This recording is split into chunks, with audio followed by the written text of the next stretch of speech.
gardé, qui a permis qu'on soit ce soir en ce lieu. Élevons nos voix et prions. Éternel mon Dieu, mon roi, Dieu de gloire, ce soir, nous te bénissons, nous te louons, nous te rendons toute l'exaction des grâces. Seigneur, parce que tu nous as gardés, parce que tu as permis que nous soyons encore en vie ce soir. Seigneur, parce que tu as encore rassemblé ton peuple et parce que tu es encore là au milieu de nous. Dieu de gloire, c'est toi qui nous donnes le vouloir et le faire. Voilà pourquoi nous remettons ces instants entre tes mains. Seigneur, que ces instants soient pour ta seule gloire. Que ce qui sera fait et dit ce soir, Père éternel, mon Dieu, mon roi, soit pour ta gloire. Seigneur, nous voulons que tu disposes nos cœurs. Nous voulons que tu nous conduises. Nous voulons que tu nous assistes. Nous voulons que tu parles à nos cœurs. Nous voulons que tu nous prépares, Seigneur. Ces instants, c'est pour nous préparer, pour que chacun pour sa part rentre dans cette bénédiction qui est le mariage. Seigneur, nous te bénissons encore pour ce moment. Que la gloire et l'honneur te reviennent. Au nom de Jésus, nous avons prié. Amen. Alléluia. Amen. Ici, je vais nous conduire avec la loi d'appel l'Amen. Amen. Là, c'est le cantique de victoire. La grâce de Dieu est là. Amen. Je vais prendre ta place, s'il te plaît.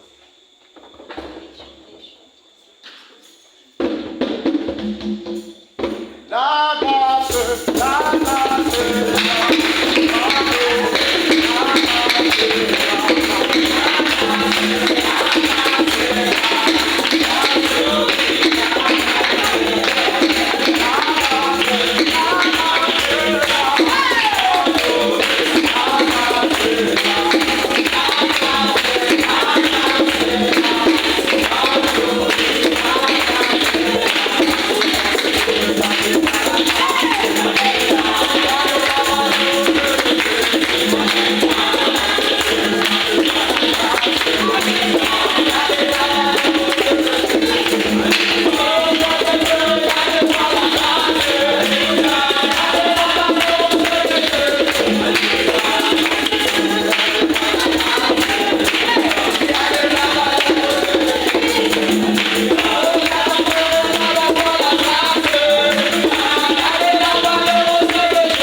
Merci encore, éternel et Dieu Père, pour ces moments que tu m'as conçus.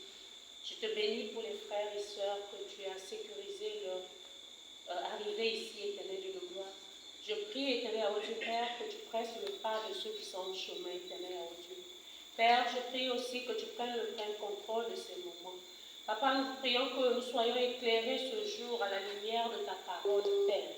Que nous soyons suffisamment outillés, éternel Dieu de gloire, Père, pour les frères et sœurs, éternel à Dieu Père, qui aspirent à la vie conjugale, éternel à Dieu Papa. Seigneur, conduis-nous, remplis-nous, Seigneur, ce soir, et que seul ton esprit, éternel à Dieu Père, puisse s'émouvoir en ces lieux, que la chair se taise, Seigneur Père, et que tu prennes le plein contrôle, Papa, que l'honneur et la gloire te reviennent, Père.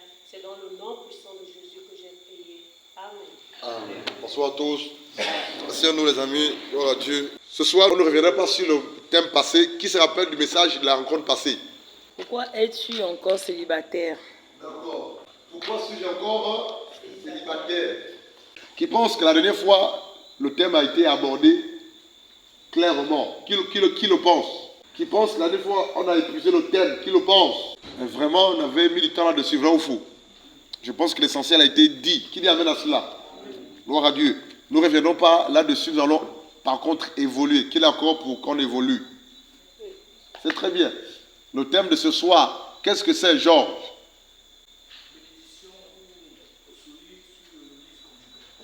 D'accord.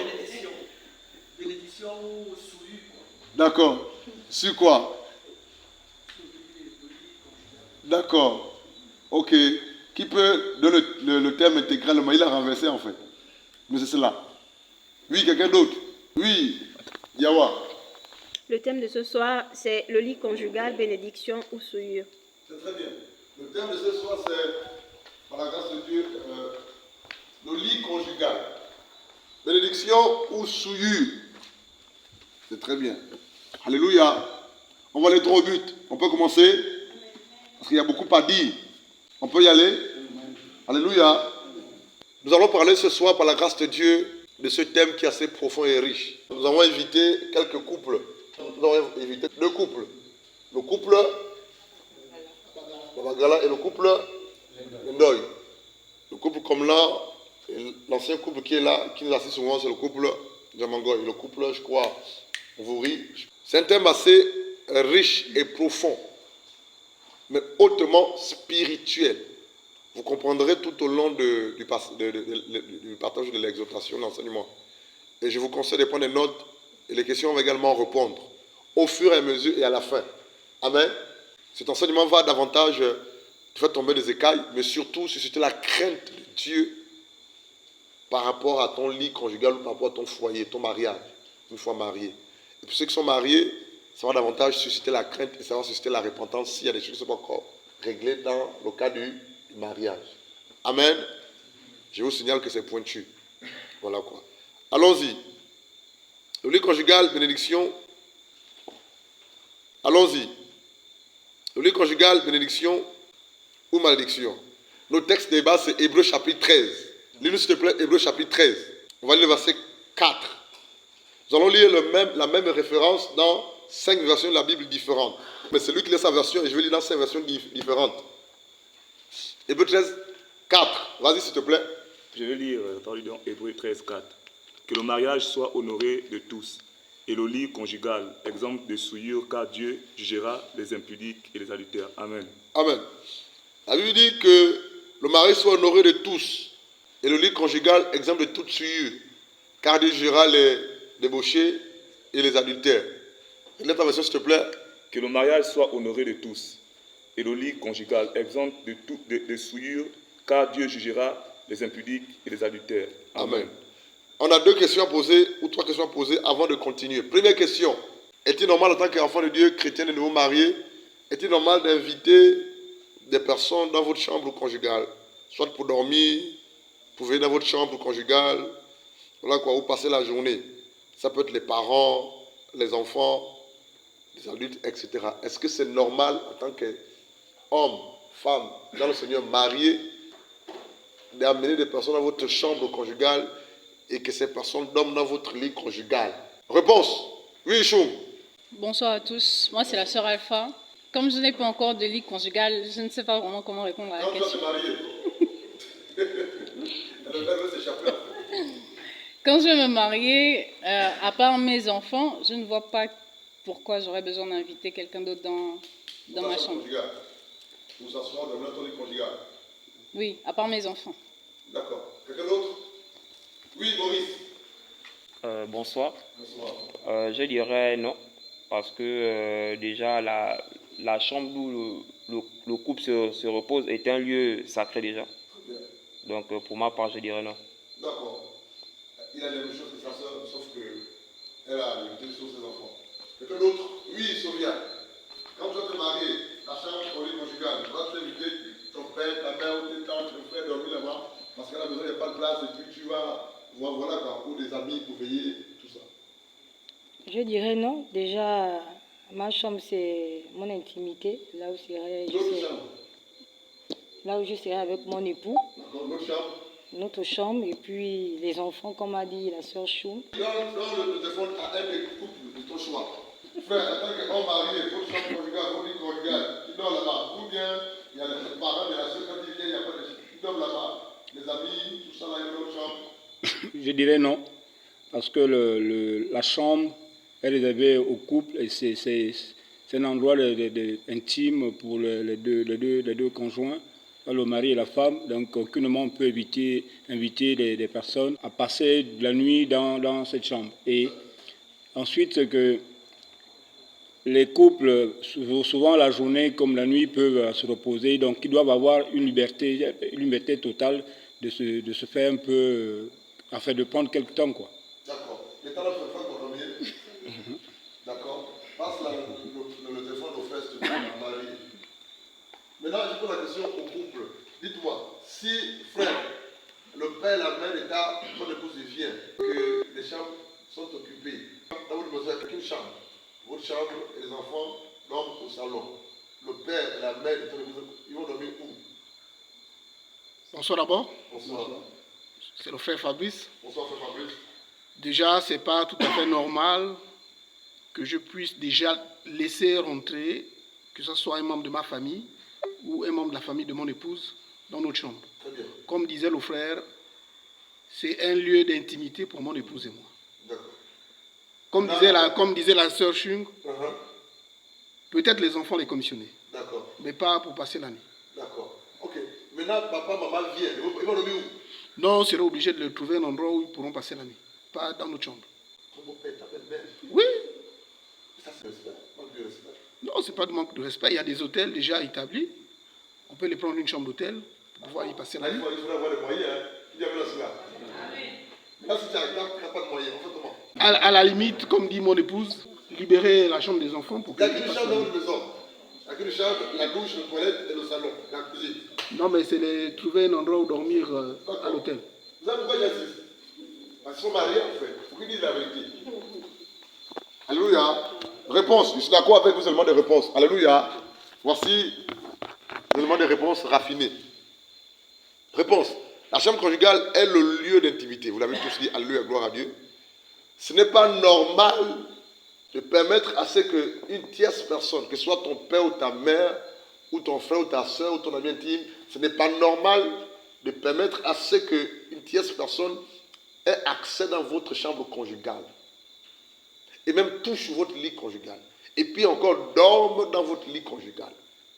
C'est très dangereux. Et je ne sais pas comment est-ce que ceux qui ont les dames de ménage font pour nettoyer les chambres conjugales.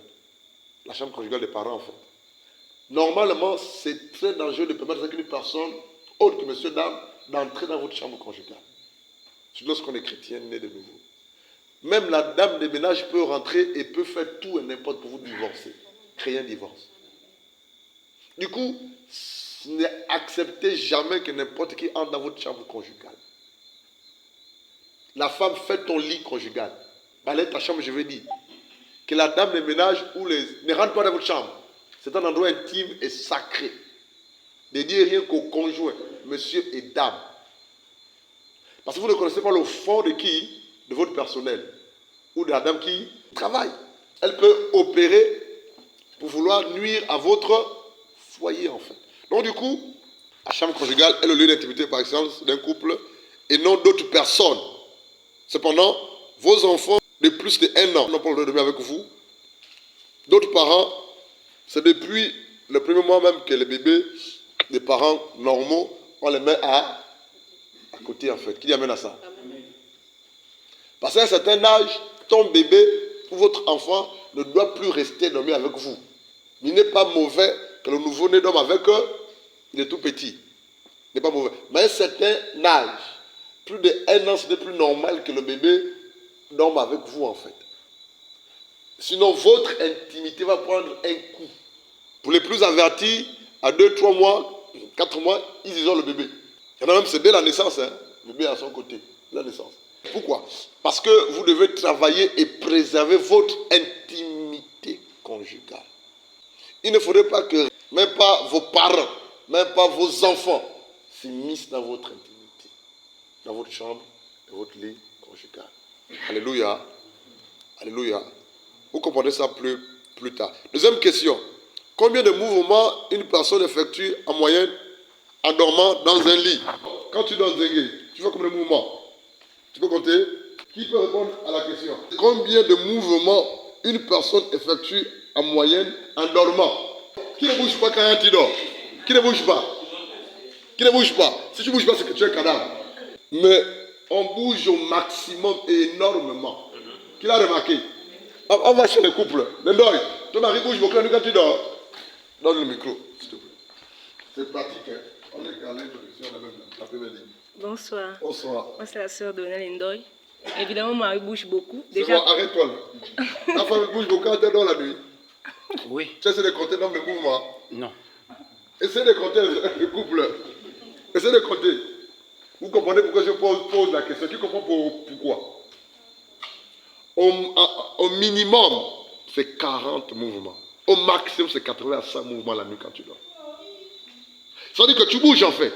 C'est clair que si tu ne supportes pas un homme ou une femme qui bouge beaucoup la nuit, quand vous allez vous bagarrer, qui lui amène à ça?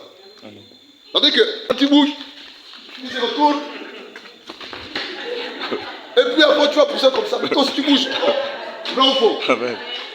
Pourquoi vous souriez? Les questions ne sont pas vaines. Hein? C'est clair que si véritablement tu n'as pas un cœur et que tu es une femme qui bouge beaucoup la nuit, agitée, il y en a qui ont des nuits à agiter. Agité. C'est clair que si, mon ami, tu ne sais pas pourquoi est-ce que tu t'es marié, tu vas changer de chambre. Vous souriez, hein? Alors, il faut commencer, il y a beaucoup à rire en fait. Tu vas changer de chambre. Oh, vous n'êtes pas marié, je pose la question. Oh, vous n'êtes pas marié pour dormir dans les chambres? Jamais, frère. On parle du lit conjugal. Ça veut dire qu'on doit partager le même lit. Et il faudrait supporter les mouvements de l'un et de l'autre. Bon, mieux encore, si tu as la grâce, alléluia, d'épouser une femme qui ronfle.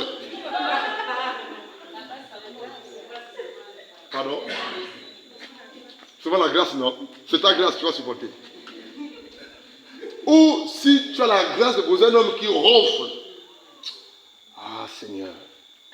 Si tu n'aimes pas la personne, mon ami, quand il démarre le moteur là, je sais de quoi je parle. Hein?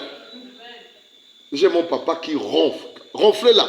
Tu es à la sortie là. Tu l'écoutes ronfler la nuit. Et je t'assure que, non, maman aime vraiment papa. Non, quand je parle de ronfler, c'est ronfler sérieusement. À peine ça allonge, à peine démarre le moteur. Et c'est pour toute la nuit. Ce qui fait que vous riez, mais vous savez que vous allez épouser. Hein?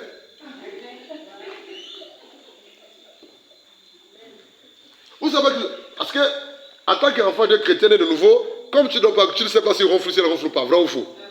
Tu ne sauras la nuit nuptiale. Ça veut dire que tu sauras. Tu penseras certainement que c'est la fatigue de la fête, vrai ou faux. Mais le lendemain, c'est encore là. C'est encore. Je dis donc là, c'est pas la fatigue, c'est sérieux. Quelle sera ton attitude? Du coup, il faudrait se préparer en fait. Le lit conjugal, c'est quelque chose de sacré. On ne se marie pas pour dormir dans deux lits différents. Donc la réponse est 40 au minimum, nombre de mouvements, scientifiquement c'est prouvé, 80 ou 100 au maximum. Donc ça veut dire qu'il y a des personnes physiquement, quand elles dorment la nuit, ou comme le jour, ça bouge beaucoup. Est-ce que ça vous ne dites pas à vos enfants, mais toi tu bouges trop la nuit, vrai ou faux? Oui. Il y a des hommes adultes qui bougent aussi beaucoup. C'est vrai que si toi tu es habitué à dormir paisiblement, calmement, tu ne bouges pas trop, mais ton conjoint, ton partenaire bouge trop, ça va t'énerver. Et du coup, si tu n'as pas la maîtrise de soi, l'amour de Dieu, l'amour de ton mari, de ta femme, tu vas dire, bon, moi aujourd'hui je vais dormir avec tes enfants. Tu ouvres une porte à l'ennemi, sans te rendre compte. Alléluia. Troisième question, à vous choquer en fait. La question c'est combien, quand on préparait dans ces moments, mon épouse et moi, on a beaucoup été enseignés en fait. Combien de spermatozoïdes l'homme libère lors de l'éjaculation? Oui, Boris. On ne pose la question pas aux femmes, ou bien les femmes. Alléluia. Tous les hommes répondent à la question là. Je dirais en moyenne des milliards. Hein. D'accord. Il a dit envoyer des milliards. Des milliards. Prochain homme, il est là, Michel. Scientifiquement parlant, des milliards, des milliards. Ah, ok. J'espère que vous n'imaginez pas les choses. Hein? Oui, Ernest. Peut-être 30. Peut-être 10.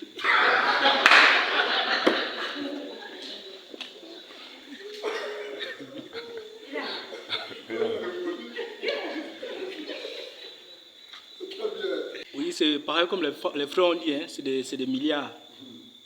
Certains pensaient que la question n'est pas la bienvenue, ils doivent comprendre en fait. Ce sont des milliards. Ne copie pas les autres. Hein? Non, mais ça a été prouvé par les scientifiques, c'est vrai. D'accord. Allons-y. Plus de 10 000 en tout cas. Plus de 10 000. 10 000. Le frère? C'est beaucoup.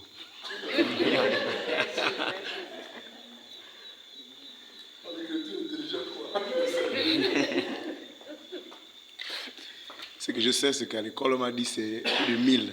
Plus de 1000? Oui, c'est ce que je sais. Frère Michel? Plusieurs. Plusieurs. Oui. Plusieurs.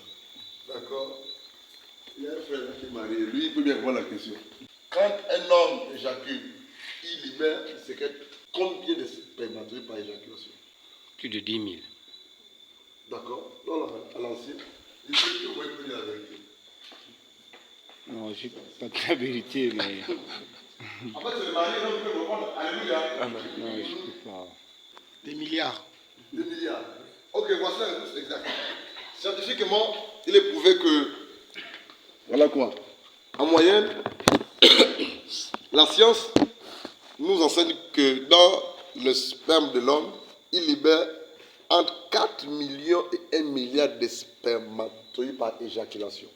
Entre 4 millions et 1 milliard de spermatozoïdes par éjaculation. Ça fait beaucoup. N'est-ce pas, Morissette? Emile, ça fait beaucoup. Ok. Pourquoi on en parle? Ça veut dire que le lit conjugal, une fois marié, quand tu te maries là, frère, soeur, et que frère, tu fais l'erreur d'éjaculer à terre ou dans le préservatif, tu tues les enfants. Entre 4 millions et 1 milliard de spermatozoïdes que tu tues, tout en sachant que on ne sait pas quel spermatozoïde va féconder quoi? L'ovule. Donc tu tues entre 4 millions et 1 milliard d'enfants. Et en le faisant, en éjaculant à côté, ou en éjaculant dans un préservatif, ou c'est pas trop moi quoi, tu es en train de souiller ton lit conjugal. Pire encore, quand tu te masturbes, que tu éjacules à la douche et que tu es marié, on parle de couple, alléluia, tu es en train de tuer tes enfants, de salir ton lit conjugal, souiller. Le thème c'est quoi? Lit conjugal, bénédiction ou souillure. Ça veut dire quoi? Normalement, c'est quoi le nom dit de ce thème? C'est que dans le lit conjugal ou de notre lit conjugal, on peut obtenir quoi? Des bénédictions. Qui dit amen? C'est ce que ça veut dire. Ou de notre lit conjugal, on peut être souillé ou maudit, il faut le passer à côté. C'est ce que ça veut dire ce thème-là. La question capitale, c'est celle-ci. Que dois-je faire pour obtenir des bénédictions de mon lit conjugal, de notre lit conjugal? Que dois-je faire? Comment dois-je me comporter pour obtenir des bénédictions de notre lit conjugal? Que dois-je faire pour éviter de souiller ou de salir notre lit conjugal? C'est une question qu'on répondra tout au long de ce thème. Dis amen. Alléluia. Voici le chemin. Voici le canevas. Mais je me dis, mais il n'y a pas que les femmes, il n'y a pas que les hommes, même les femmes se masturbent. Ça veut dire quoi? Ça veut dire que cette femme aussi mariée qui se masturbe souille son lit conjugal. On va voir ça tout à l'heure avec plus de détails. Évoluons. Sauf s'il y a des questions avant de continuer. Question. C'était par rapport à la première question. Vous avez dit que si on reçoit nos parents et qu'on lui, par exemple, un studio, qu'est-ce qu'on devait faire? Moi, j'ai une question. Parce que il y a des studios où la toilette et la douche sont dans la seule chambre que vous avez. Et que vous recevez votre pasteur ou son épouse ou vos parents et il veut se soulager et que le toilette est juste dans la seule chambre où le couple dort, comment on fait? Très bonne question. On va tous répondre. Tout en sachant que cette question a déjà été répondue au préalable. C'est ça, non? Mais revient avec cette question supplémentaire. Si dans ta maison, c'est un studio, et dans ce studio, le toilette, la douche, c'est dans la chambre des parents, et que tu reçois ton pasteur, ta mère, ton père, ta soeur, ton cousin, ton ami, et qui va aller aux toilettes, faire pipi ou faire caca, que faut-il faire? Donne l'appareil, s'il te plaît. Là, c'est compliqué. Tiens compte des réponses qu'on a données au départ. Vu que la chambre, c'est un endroit intime et que le vestiaire se trouve dans la chambre, papa et maman veulent se faire les besoins. Que faire? On a dit pas, pourquoi tu réfléchis? Parce que c'est compliqué. D'accord. Donne à ma fille qui a peut-être que c'est depuis qu'elle est rentrée. Là, je n'ai pas de réponse. Dans le téléphone à Chou. Le plan ne répond pas. Bon, si je me mets dans ce cas de figure, par la grâce de Dieu, je ne saurais pas ce que je ferai. Le Seigneur me donnera l'intelligence à ce moment-là. D'accord. Vous savez, est-ce qu'on est d'accord que, est-ce qu'on peut être d'accord sur ce point? Des personnes qui rentrent dans votre chambre intime, votre chambre conjugale, par des couples mariés étant dans le Seigneur, ou des personnes tierces, est-ce qu'on peut être d'accord qu'il y a des personnes qui peuvent être de mauvaises intentions et qui peuvent injecter ou verser certaines choses pour vous nuire? Qui amène à cela? Pour éviter ça, que faut-il faire? Fermer la porte. C'est ça, non? Maintenant, pour le cas d'espèce, cas de figure, on fait comment? Moi, j'ai la réponse. Jusqu'à ce que j'ai un studio ou tout à l'intérieur, je n'invite pas les gens chez moi. Je peux?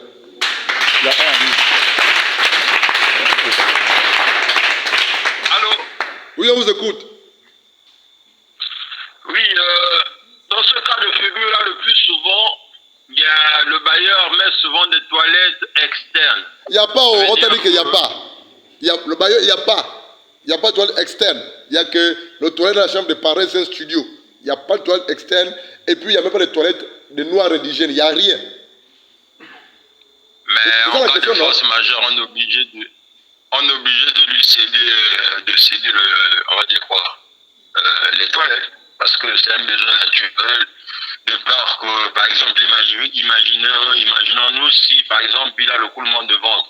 Il va soit simuler devant nous pour éviter cela, et de céder. D'accord. Voilà, c'est mon point de vue. C'est son point de vue. Oui, Chouga, allez, levez la main. Vas-y. Ce sont des choses que vous allez rencontrer dans votre foyer. Oui, la réponse que tu as donnée ne me satisfait pas vraiment parce que tu as dit tu n'invites pas les gens chez toi, mais les gens peuvent décider de venir te voir. Et dans le cas où ils viennent te voir, à moins que tu fermes la porte et que tu ne les laisses pas rentrer dans ta maison, s'ils sont déjà dans ta maison et qu'ils ont un écoulement de ventre, ou ils ont besoin de se soulager, qu'est-ce que tu fais? Bonne question. Je vais vous répondre par une question également. Chouk, ton collègue travaille, avec qui tu travailles, vient dans ta maison, tu n'as qu'une chambre, un toilette, ta douche, une chambre, tout est dans ta chambre. Studio, c'est ça, non? C'est ça ta question. Chouk, tu sais que ce gars-là, c'est un sorcier. Ton collègue, c'est un sorcier. Il vient chez toi, sans demander, il rentre, et puis, tu sais quoi faire, et puis il dit, Chouk, je vais aller aux toilettes, je fais comment? Je fais comment? D'abord, la réponse est claire. C'est quoi la réponse? Il ne rentre pas. Pourquoi? Mais il a fait ça là sur place. Il ne t'a pas averti. C'est clair parce que c'est un sorcier. Parce que mes collègues ne rentrent pas dans ma chambre. Donc, qu'il soit sorcier ou pas, il ne rentrera pas. Mais est-ce que vous comprenez le sens de sa question? Chouk, tu comprends ça? C'est un studio, une seule chambre, tout est dans la chambre. Que faire? Moi, j'ai dit, je n'invite personne. Tu as rétorqué en disant ceci. Mais si la personne vient sans être invitée, c'est ça, non? Et que la personne veut faire les besoins et c'est urgent, on fait comment? Tu as dit, on le laisse entrer. C'est cela, non? J'ai posé la question pour avoir la réponse. D'accord. Mais la question veut dire quoi? Qu'on le laisse? Oh, tu n'as pas la réponse. D'accord. D'accord. Que faire? Répondez alors, que faire? Ah, Seigneur. Je pensais que ça devait aller vite, mais je crois que... Il y a déjà beaucoup de... Ça va aller. Oui, Mavungu. Donne à mon épouse, délicieuse et ravissante épouse. Alléluia. En fait, c'est simple. Hein. Nous, par exemple, il est déjà arrivé par la grâce de Dieu de partir chez une de nos filles. Elle n'avait que la chambre, la douche et les toilettes à l'intérieur de sa chambre. Ce qui fait qu'une fois qu'on se sent mal à l'aise, on n'insiste pas, on demande à partir. Et si on connaît un voisin ou quelqu'un dans la zone, on va vers lui pour aller aux besoins en fait. C'est ce qu'on fait. C'est quoi l'objectif? Préserver ton foyer, préserver ta chambre et ton lit conjugal. Parce que sur les visages des uns des autres, c'est pas écrit sur sorcier. C'est pas écrit moi je suis saint. Mais ça ne veut pas aussi dire que toutes les personnes sont des sorciers aussi qui veulent nuire à votre foyer. Ça c'est clair. C'est juste pour nous prémunir qu'on prenne de telles décisions. Alléluia. Mais vraiment, pour retenir Chung et les autres, moi personnellement, je n'invite pas. Jusqu'à ce que j'ai une maison qui a une douche ou une toilette hors de ma chambre, extérieure de ma chambre, à ma chambre. Ou je veille à ce que j'aille louer une maison qui a une toilette extérieure à notre chambre. Ou s'il y a juste une chambre et qu'il y a la douche par le toilette dans la chambre des parents, je veille à ce que je loue là où il y a une toilette dehors. Alléluia. C'est des choses qu'il faut déjà prévoir. Parce que quand vous allez vous marier, les amis voudront venir chez vous. Les amis voudront, les parents, les connaissances voudront venir. Et je vous assure que certainement au cours de vos moyens, vous aurez du mal à prendre une maison un peu plus grande. Mais veillez à ce qu'il y ait une toilette hors de votre chambre conjugale. Alléluia. C'est plus simple. Chung, n'est-ce pas? C'est plus simple en fait. Mais maintenant, si il n'y a pas de chambre, il n'y a pas de toilette hors de votre chambre, à l'extérieur, il n'y a pas, et que le jour là, les gens viennent et puis quelqu'un à qui tu n'as pas vraiment confiance vient, et puis tu as le soupçon, et puis, mon ami, que Dieu t'aide le jour là, acclame le Seigneur.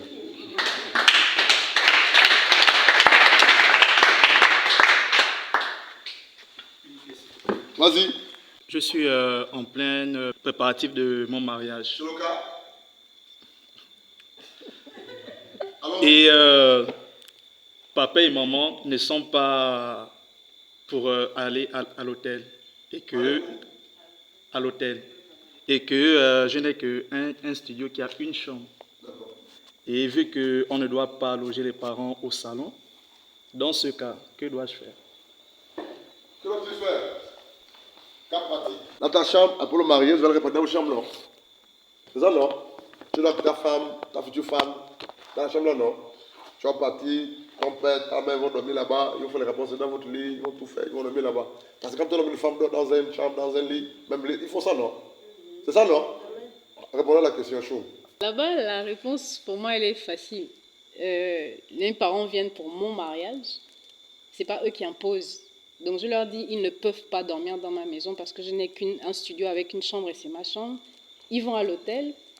S'ils ne vont pas à l'hôtel, s'ils refusent d'aller à l'hôtel, ils repartent chez eux et ils viennent seulement assister à la cérémonie. Le Seigneur Jésus va accompagner ce que je vais prendre comme décision. Pour ma part, je demande de l'aide à un frère ou une sœur de me trouver un endroit où loger mes parents. Allez, ça. Et s'il refuse toujours? Ah là, je ne sais quoi faire. Il veut se faire dormir dans votre chambre? Ah non. Ah non. Pardon? Mais ce sont tes parents, tu suspectes quoi? Là, c'est suspect. Ce sont tes parents, ton père et ta mère qui t'ont élevé dans l'école. Tu vas suspecter quoi? Ou bien? Vas-y, dernière intervention, on va évoluer. Moi, pour ma part, moi c'est la sœur Émilienne. Écoutez s'il vous plaît.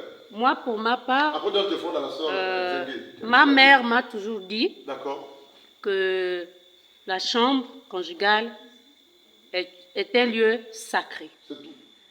Donc, eux-mêmes, ils savent qu'ils ne peuvent pas arriver chez moi et vouloir rentrer dans ma chambre. Et même les parents normaux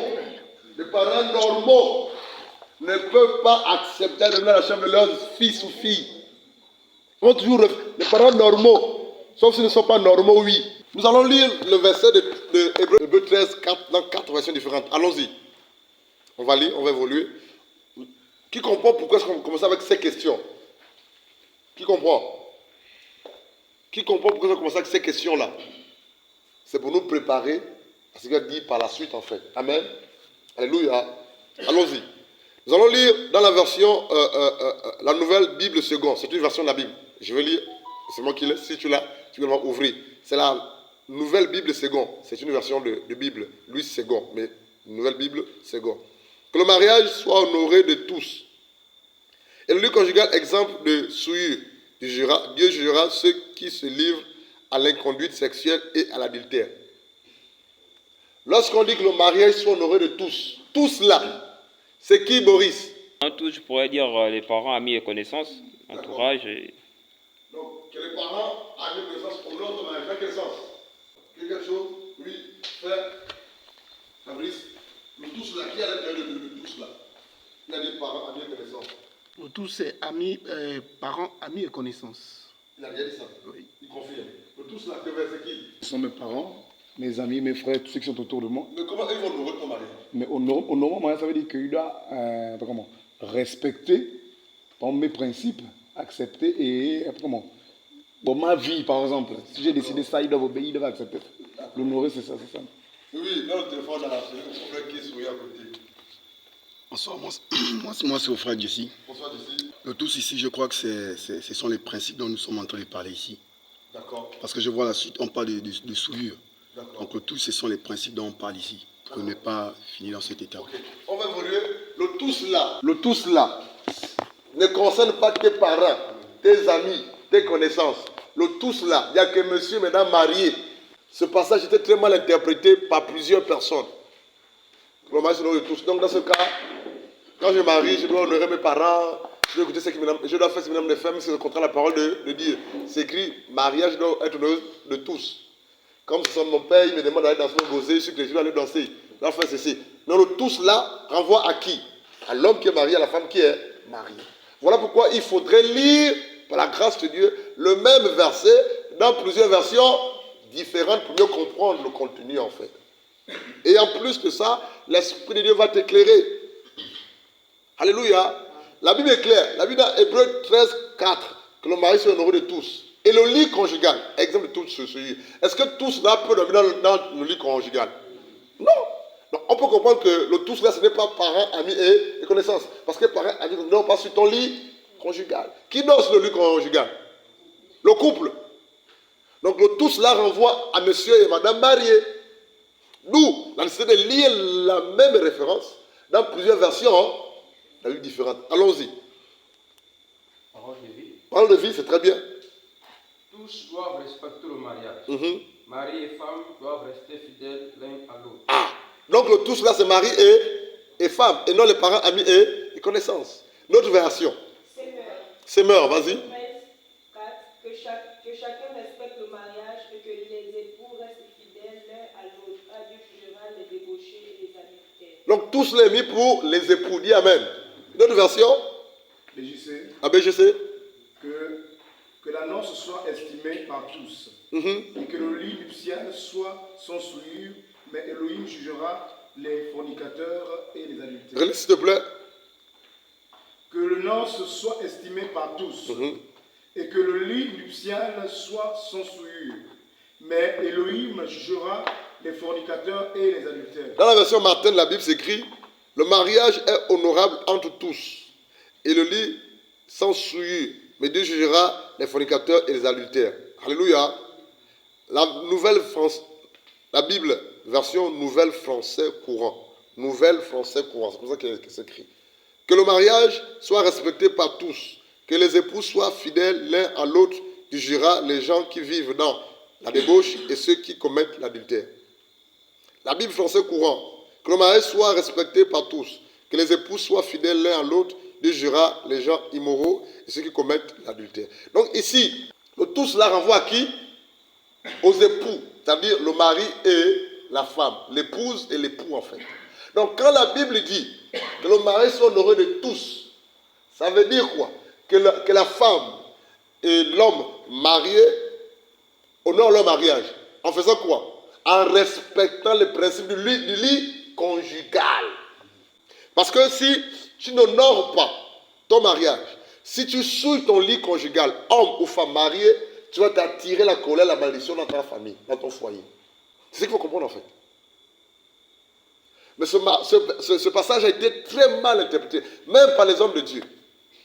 Oh, la Bible dit que le mari sont nom de tous, donc c'est nos parents, nos amis, nos connaissances. Tous là, c'est les époux, monsieur et dame, qui sont mariés. Il dit, mariés, vous étant dans le Seigneur, il faut respecter quoi? Le lit conjugal.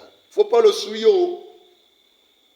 Qu'est-ce qui souille le lit conjugal? C'est dans le même verset là. C'est quoi? C'est la fornication et l'adultère. Ou c'est l'impudicité et l'adultère.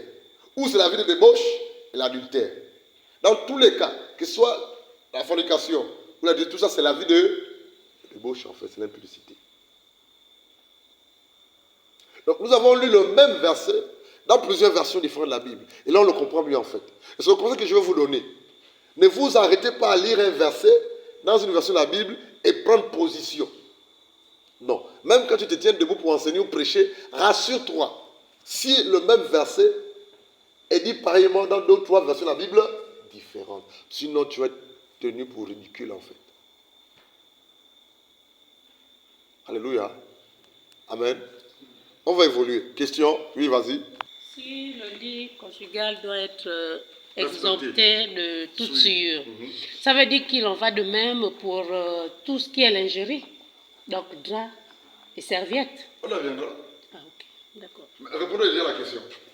Si le lit conjugal doit être exempt de toute souillure, pour ne pas l'affecter ton lit conjugal ou souiller ton lit conjugal, la question d'Emilienne, c'est celle-ci. Ça veut dire que même les serviettes, les linges, les draps doivent être propres, c'est cela? Ne doit pas être utilisé par d'autres visiteurs. C'est exact. Attendez. Qui est marié là? Lève un peu la main. Dites-moi un peu, le Njamangoy, quand il y a des visites, donne-lui le micro s'il te plaît. Quand il y a des visiteurs dans votre maison, vous leur donnez vos sous-vêtements pour côté? Non. Non. C'est moi qui pose la question. Non, frère. Vous leur donnez vos chaussettes? Non. Les chaussettes? Non. Les sous-vêtements? Non. Vous leur donnez votre place auquel vous dormez pour dormir? Non. On a... Mais c'est les gens. Non, on a des... S'il y a une réserve, par exemple, un drap qui n'est pas utilisé, dans ce cas, on peut leur donner. Mais les draps déjà utilisés sur le lit, on ne peut pas donner. C'est sale, mais c'est propre. Non, c'est propre, mais c'est lavé, c'est rangé, on ne peut pas donner. Vous mettez sur votre lit, ou par exemple, on dort la nuit. Non. Vous ne donnez pas. Non. C'est ça, en fait. Vous ne pouvez pas donner vos draps sur lesquels vous devez en tant que mari et femme à un couple, en fait. Ou à des visiteurs. Parce que vous ne savez pas ce qu'il va faire sur ton drap. Vrai ou faux? Même si il est seul, peut-être que la nuit s'est masturbée, il a souillé, ça coulé sur le drap. Ça veut dire que le drap est déjà souillé. Et c'est des choses que l'on néglige, mais dont les répercussions sont graves dans le foyer. C'est des choses qu'on néglige. Et du coup, certaines personnes qui sont mariées dans le Seigneur ne comprennent pas pourquoi sur leur foyer n'avance pas de difficulté sur le plan spirituel. Mais c'est parce qu'il y a des choses que vous semblez être pas importantes ou inutiles, mais qui, sur le plan spirituel, sont très capitales. C'est la vérité en fait. Même les thés d'oreiller. Soleil dit oh. Qu'est-ce que la Bible dit dans Agé? Question est posée. Si quelqu'un suit, il touche les vêtements, qu'est-ce qui va devenir la chose? Si un homme est souillé, touche un autre homme, qu'est-ce qui va devenir? Ce qui est souillé, qui rentre dans le cas d'une personne non souillée, devient aussi. C'est tout. Nous sommes des chrétiens retardés en fait. On lit la Bible, mais on ne comprend pas la portée de ces versets-là. Qui respire comme ça? Qui a un souci? Non, le micro. Bon, il y a des choses que je comprends que je n'avais pas connaissance, quoi. Bon, les amis. Vous savez, une dame de ménage rentre en général, elle n'a pas le droit de rentrer dans la chambre des parents, cette dame de ménage, depuis des années. Une maman qui travaille dans cette famille, elle fait le ménage. Mon épouse est très pointue là-dessus. Et c'est alors que la dame vient du boulot tout fatiguée, elle a garé son véhicule, et puis elle a assis au salon, et puis du coup, elle doit repartir au boulot. Mais elle va à la chambre, elle ouvre la chambre, elle s'assoit au salon rapidement parce qu'elle veut respirer un peu Mais elle a oublié son trousseau, des clés, qui a la clé de la voiture dans la chambre. Sa dame de ménage n'est jamais rentrée dans sa chambre. Interdiction formelle, la dame de ménage le sait. Elle n'est jamais entrée. Mais ce jour-là, fatiguée, et puis, s'il te plaît, va rapidement dans ma chambre, sur la table qui est à gauche. Dis-moi tout ce que j'ai. Je suis fatigué, je vais aller rapidement au boulot, je suis en retard. Quand la dame de ménage rentre, elle prend la clé, elle le ressort. La dame va au travail. Ils ont fait 10 ans de vie de mariage commune impeccable. Couple chrétien. C'est un cas de figure. Mais une semaine après que cette dame soit dans la chambre de cette dame de son mari, le feu a commencé à la maison. Il ne comprenait pas. Qu'est-ce qui s'est passé? Ils s'accordaient plus sur certaines choses alors qu'ils étaient limpides dans tout ce qu'ils décidaient par rapport à leur foyer. Le monsieur a commencé à rentrer en retard. La dame a commencé à répondre mal à son mari en grondant, en haussant le ton. Il ne comprenait pas. Qu'est-ce qui s'est passé? Ce qui s'est passé, c'est que cette dame-là, rentrant dans la chambre de ce couple, n'a qu'attendu, elle a attendu ce moment. Pourquoi? Pour injecter, déposer quelque chose pour apporter le feu dans le foyer. Voilà pourquoi la Bible dit que les enfants de ce monde sont plus intelligents que les fils du royaume. Les enfants de ce monde-là sont plus intelligents que qui? Les fils du royaume. C'est écrit ou c'est pas écrit? C'est écrit, c'est un verset biblique. Pourquoi? Parce qu'ils sont plus avertis que nous. Nous, on est aveugles. On tolère certaines choses. Mais qu'est-ce que le monde dit? Qu'est-ce que le monde dit? Le monde dit que qu'est-ce que le monde dit? Le monde dit que le diable est dans les détails. Ça veut dire quoi? Le diable est dans les détails. Ça veut dire quoi? C'est dans ce que tu négliges que... Qui le paye du travail? Et c'est un adage mondain puissant. Le diable est dans les détails. Ça veut dire que ce que toi tu négliges comme détail là, c'est là qu'il travaille pour atteindre ses objectifs. Et c'est ça le problème des chrétiens. Nous sommes négligents. Nous sommes très négligents. Et je vous assure que tout ce temps que nous sommes là, nous sommes négligents. Assez négligents dans certaines choses, dans certaines décisions, certaines résolutions, certains détails. Nous étions à un enterrement le week-end passé. C'était au samedi ou vendredi. Après l'enseignement, nous sommes allés. Mon épouse et moi assister un couple. Et ce qui s'est passé, c'est qu'on échangeait avec le couple en question, avec d'autres personnes autour. Et puis, je prends la parole, je parlais de les chrétiens sont négligents. Voici le point qui suivait. C'est que même pour manger, qui a mangé à midi aujourd'hui? Levez la main. Qui a mangé à midi? Qui a mangé à midi, les amis? Levez-vous un peu, je vois. Levez-vous un peu, s'il vous plaît. Qui a mangé à midi? Levez-vous un peu, je vois. Levez-vous un peu, s'il vous plaît, levez-vous un peu. Qui a mangé à midi? Si tu as mangé à midi, lève-toi, s'il te plaît. Alors, pourquoi tu mets à genoux? Rassure-toi. Qui a mangé à midi? Bon, qui a mangé aujourd'hui? Les chrétiens sont compliqués, Seigneur. Parce que vous avez dit midi. Bon, qui a mangé aujourd'hui? Qui a mangé aujourd'hui? Ah, c'est très bien, asseyez-vous. Que Dieu vous bénisse. Qui a prié avant de manger? Moi. Levez-vous, ceux qui a prié avant de manger. C'est quoi ta question? Tout à l'heure, vous avez posé la question. Quels sont ceux qui ont mangé à midi? Personne ne s'est levé. Hein. D'accord. Mais après, on a posé la question tout à l'heure de savoir quels sont ceux qui ont prié avant de manger. Beaucoup de gens se sont levés. Ça veut dire quoi? Ils ne doivent pas manger, mais ils ont prié avant de manger.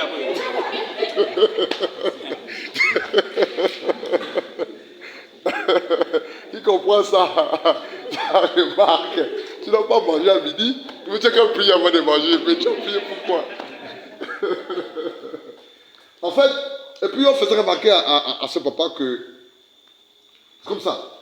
On oublie, pas oublier, on néglige même de prier avant de manger. Pourquoi? Parce que pour toi tu penses que c'est madame qui a préparé, c'est ta fille qui a préparé, et puis c'est ton frère, ta soeur, et puis vous êtes tous des chrétiens, et puis c'est pour ça de prier. Alors qu'il est très important de prier toujours avant de prendre un repas. Même avant de grignoter, toujours bénir ce que tu manges. Au nom de Jésus. Pourquoi? Parce que le temps que ça sort de la cuisine, le temps que ça vient de chez toi, ça vient de quelque part pour chez toi, le temps, quelque chose peut se passer. Rien que par la prière au nom de Jésus, tu sanctifies le repas. Et ce qui se passe, c'est que nous, chrétiens, on est tellement négligents que parfois on oublie de prier. Et c'est quand tu oublies, là, ou quand tu ne pries pas là. Aïe, aïe, aïe. Ah, quel ennemi ça. Et puis le papa en question, là où je voulais en venir, il dit, moi je me repens, je dis, pardon. Papa, vraiment ça c'est mon cas. Je demande pardon à Dieu, vraiment. Je ne prie pas, je saute sur la nourriture. Et puis j'ai souri en fait. C'est toujours important de prier avant de manger, même si c'est toi-même qui as préparé. Et apprenons à nos enfants toujours de prier avant de... Même quand il dit Seigneur, merci, Amen, il a déjà prié. Ou faire répéter au petit la prière. Ce qui est pire, c'est que nous chrétiens, parents, qui avons des enfants, on n'apprend pas, on n'enseigne pas aux enfants de prier avant de manger. Pire encore, toi-même parent, tu ne pries pas avant de manger. Pourquoi je prends l'exemple? C'est que tu ne comprends pas. C'est pour te dire qu'on néglige certaines choses. Parce qu'on croit que c'est les détails. Mais c'est dans les détails là que l'ennemi fait quoi? Il frappe. Définition du lit conjugal. C'est quoi le lit conjugal? Première définition, il y en a 3. Si on comprend ce que c'est que le lit conjugal, on comprendra véritablement le thème de ce soir. Hébreux 13, 4. Alléluia. C'est quoi le lit conjugal? Première définition. Est-ce qu'Amandine est là? Si c'est moi, oui, je suis là. C'est très bien. Dieu te bénisse, femme. Première définition, le lit conjugal, c'est le lieu pour dormir. C'est le lieu pour se reposer. Le lieu pour faire l'amour. Le lieu où on se retrouve en couple. Bref, tout ce qu'il y a de plus beau. Raison de plus pour ne pas l'anéantir en fait. C'est quoi le lit conjugal? Première définition. C'est le lieu où on dort. Ça veut dire que c'est l'espèce de petit truc 4 bois et puis le matelas. C'est ça, non? Quel a quoi avec ça? Première définition. Le lit conjugal, c'est le lieu là où on va dormir papa et maman la nuit, vrai ou faux? Ou la journée. C'est, voilà quoi, il semble carré. Je ne sais pas si le lit conjugal triangulé, c'est pas trop. Et puis il y a 4 piquets, et puis il y a le bois chemier, on met le matelas, on met le drap, le télérayer, on habille, et puis on dort. C'est ça le lit conjugal. De manière littérale, c'est ça la définition. N'est-ce pas, Sovia? Et ce lit-là sert à quoi? À dormir, à se reposer, à faire les rapports sexuels, à communiquer, amoureusement se regarder, les yeux dans les yeux. Alléluia. C'est ça que ça, c'est le lit conjugal. Qui y amène à cela? Bon, écoute bien. Vous qui êtes mariés là, si vous ne passez pas de temps avec votre femme, votre épouse dans le lit conjugal, vous avez des problèmes. Il faut vous repentir. L'authentique, tu es marié, je peux demander se marier, et que vous avez du mal. Ah, c'est merveilleux, frère. Tu as ta femme, tu as ton mari, 2 heures, 3 heures, c'est mal allongé, en train de parler de tout, de rien. Alléluia. Vous oubliez l'extérieur, moment, vrai ou faux? Tu dis, mais tu n'es pas comme mari. Tu dis, mais tu Donc ça veut dire que toi, tu pratiques le péché. Ce n'est même pas les maris qui ont dit amen, c'est vous qui n'êtes pas comme mari. Toi, tu as quel lit conjugal, tu dis amen? Georges, tu as dit amen? Alléluia. C'est la première définition. Deuxième définition, on peut évoluer. Voilà quoi. Le lit conjugal est aussi le symbole religieux du mariage. Ça veut dire que quand on parle de lit conjugal, on ne voit pas forcément quoi? Le lit physique, il y a même à cela. Ça renvoie au mariage proprement dit. Quand on parle de lit conjugal, on ne fait que creuser. On parle de la définition la plus simple à la plus complexe. Amen. Quand on parle de lit conjugal, lorsqu'on pousse un peu plus loin en termes de définition, cela ne renvoie aucunement au lit physique. Mais quand on parle de lit conjugal sur le plan physique, je reviens à la première définition. Merci Saint-Esprit. Quand on parle de lit conjugal, par rapport à la première définition, ça peut être sur ce chenier-là, ce bois-là, et puis les 4 poteaux, mais aussi le matelas au sol, les blancs ou faux. C'est aussi le lit. Hein? Amen. Je n'ai pas le lit physique qui a 4 pieds avec le matelas, mais tu as juste le matelas au sol. C'est le lit. Sur le plan physique. Alléluia. Ou bien tu as juste mis les cartons. Il faut dire amen. Moi, je l'ai mis comme ça. Juste les cartons, on a mis les draps et puis jusqu'à ce qu'on ait le matelas. C'est le lit conjugal. Parce que c'est monsieur et dame qui dorment là, en fait, cet endroit-là. Dans une chambre conjugale. Deuxième définition, lit conjugal. On l'a dit, non? Qu'est-ce que c'est? Rappelle-moi, s'il te plaît, Boris, la définition. Non, en fait, moi, je voulais poser la question parce que je voulais prendre note. Je n'ai pas... D'accord, on va revenir pour toi et pour les autres. Sur la deuxième définition. C'est cela, non? C'était quoi? C'est le symbole religieux du mariage. En quoi le lit conjugal par définition est un symbole religieux du mariage? Symbole religieux du mariage, en quoi? C'est parce que c'est sur le lit conjugal que le mariage est consommé. C'est le symbole du mariage. Parce que c'est sur le lit conjugal que le mariage est consommé. Ça veut dire quoi, consommer? Consommer veut dire quoi? Dans le téléphone, attends, s'il te plaît. Consommer veut dire quoi? Avoir des rapports sexuels. Réponds-moi à la question bien calmement. Avoir des rapports sexuels? C'est très bien. Alléluia, c'est ça consommer. Donc, en quoi le lit conjugal, c'est la définition de symbole du mariage? C'est parce que c'est dans le lit conjugal que officiellement le mariage est consommé. C'est ça, non? Donc le lit conjugal est l'acte d'officialiser et de consommer le mariage par les rapports sexuels. C'est le complément de la définition. Ça veut dire quoi? Si le mariage est consommé à la cuisine, c'est que la cuisine c'est votre lit. Qui dit oh? Je sais qu'il y a des questions. Alors, voilà pourquoi je commence par là. Il y a une question à nous poser. Ah, Seigneur. Vous jouez aux hommes aux femmes spirituelles là où vous avez commencé dans le monde avant. Qui n'a jamais le rapport dans la cuisine? Non, chut. La cuisine va vous dire tout le monde. C'est pas ceux qui ont fait ça. Lève. Qui a le rapport dans la cuisine avec son amoureux? Dans le monde. Quand tu es dans le monde. Maurice. Ça passe pour les mariés, non?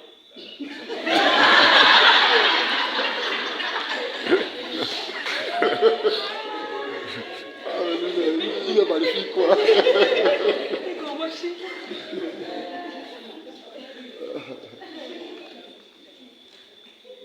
Qui a déjà fait les rapports sexuels quand tu es dans le monde à la douche? Lève la main. Ça veut dire que si cet homme et cette femme se marient et que ça se passe à la douche, ça veut dire qu'à la douche, c'est leur lit. Je ne sais pas si vous comprenez là où on veut partir en fait. Facilitez-moi les choses. On veut évoluer. Si vous êtes compliqué, on va se compliquer la vie. Je ne sais pas si vous comprenez. En fait, nous sommes en train de vouloir vous expliquer la définition du lit conjugal selon la définition 2, dans tout son contexte. C'est quoi la définition du lit conjugal? Parce qu'il y a 3 définitions. Je vous assure qu'il y a tellement de problèmes dans le foyer à cause de ce problème de lit conjugal là. Tellement de problèmes. Et pour si peu, quand ce n'est pas réglé, quand ce n'est pas entretenu, quand c'est mal fait, il y a des divorces et des problèmes. Définition 2. Le lit conjugal est aussi symbole du mariage. Le lit conjugal permettait d'officialiser et de consommer le mariage. Donc le lit conjugal est l'acte d'officialiser et de consommer quoi? Le mariage par des rapports sexuels. Ça veut dire quoi? Là où vous vous retrouvez après votre mariage pour consommer votre acte sexuel, c'est le lit. Si ce sont dans un canapé, votre lit conjugal, c'est vous, ce sont sur votre corps, canapé. Là, ça renvoie à quoi? Ne pensez plus ou ne voyez plus que le lit conjugal, c'est un lit physique. Qui comprend ça? Je trouve que c'est clair? C'est clair? Par rapport à ça. C'est clair, mais je n'ai pas une question. C'est très bien. On va évoluer. La définition est claire. Là, nous partons du lit conjugal comme définition, le lit physique, vrai ou faux? Où papa et maman mariés dorment avec le matelas, ou le matelas au sol, ou avec les piquets, etc. Ça dépend en fait. On parle au deuxième niveau de la définition. C'est l'acte d'officialiser, de consommer le mariage. Or, le mariage peut être consommé où? À la chambre d'hôtel. Dans un lit. Est-ce que là-bas c'est votre lit? C'est votre... Non, mais c'est le lit conjugal. Donc cela renvoie à quoi? À l'acte d'officialiser ou de consommer le mariage. Une fois qu'on est marié. Ça veut dire quoi? Le lit conjugal est d'ordre spirituel. Oui, Zengue qui sourit. Là quoi?